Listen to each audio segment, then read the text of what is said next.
So good afternoon, and thank everyone for being here. I'm here to notify the public of an arrest of a JSO police officer by our agency. On Saturday, January 27th, Officer Christopher Barr was arrested on 2 counts of offenses against computer users, which is a third-degree felony. At the time of his arrest, Barr had been employed by the Jacksonville Sheriff's Office for 4 years. His date of hire was January 21st of 2000. Upon his arrest, Barr resigned from JSO and is no longer employed by this agency or an employee of this agency.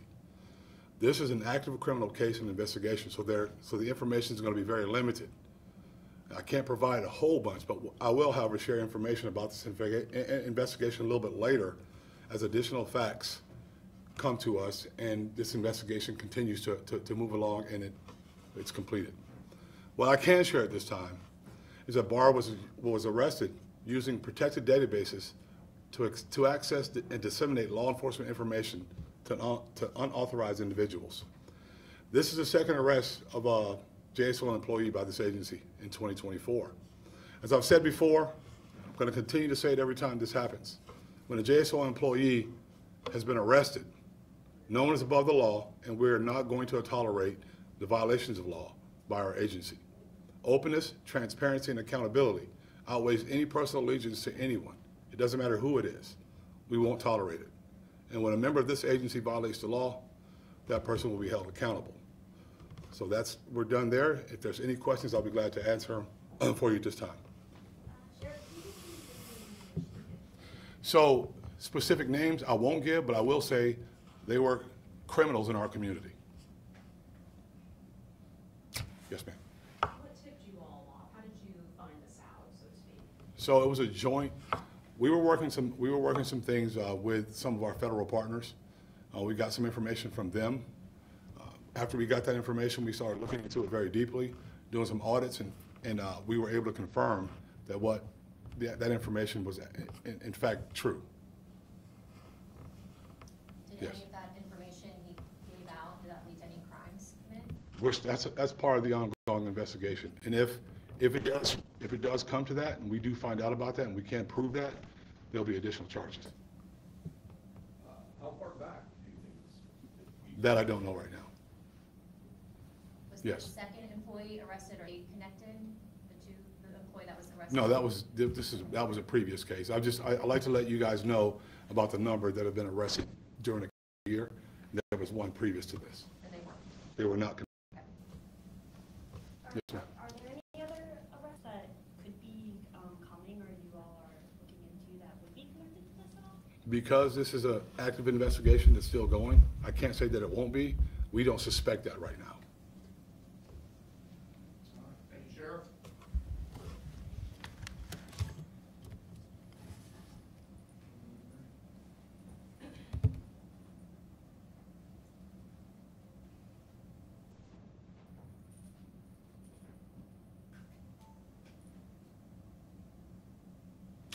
So next, a little better news.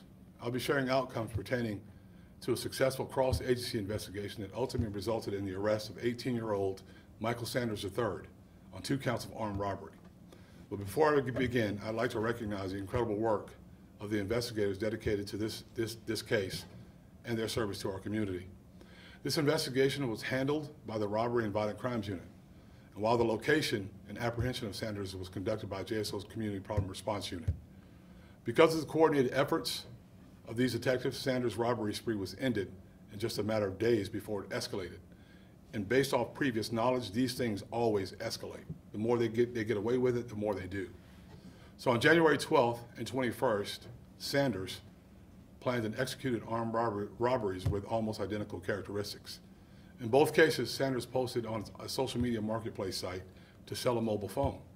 In each robbery, the victim and Sanders communicated over a social media site and set up a time and place for the purported transaction. When Sanders arrived on each scene, rather than conduct the agreed upon transaction, he robbed the victim at gunpoint of cash money or money from a cash app.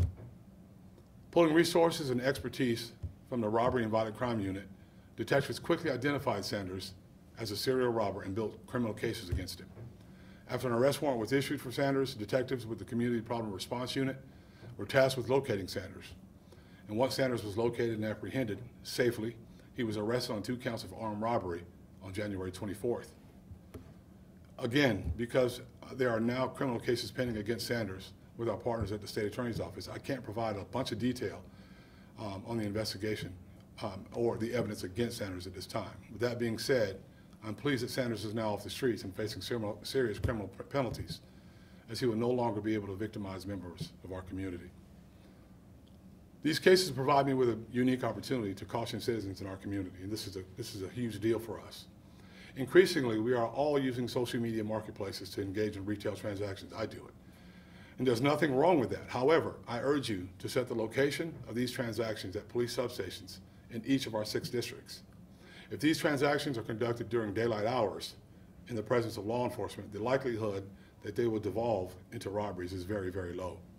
So please avail yourself to the use of your substation across the city, or one of your substations across the city, so that you can safely and securely conduct your social media marketplace transactions.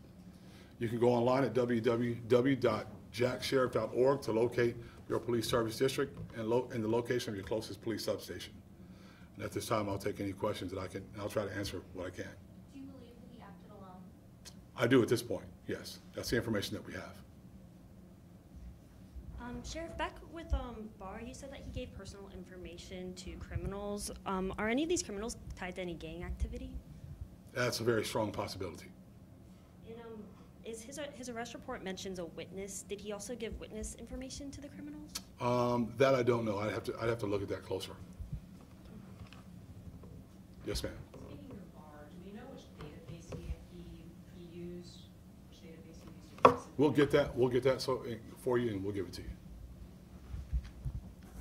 Victims who were robbed, can you give us male, female, age range? I'll get those also to you from those arrest reports. Thanks, sir. All right, thank you all.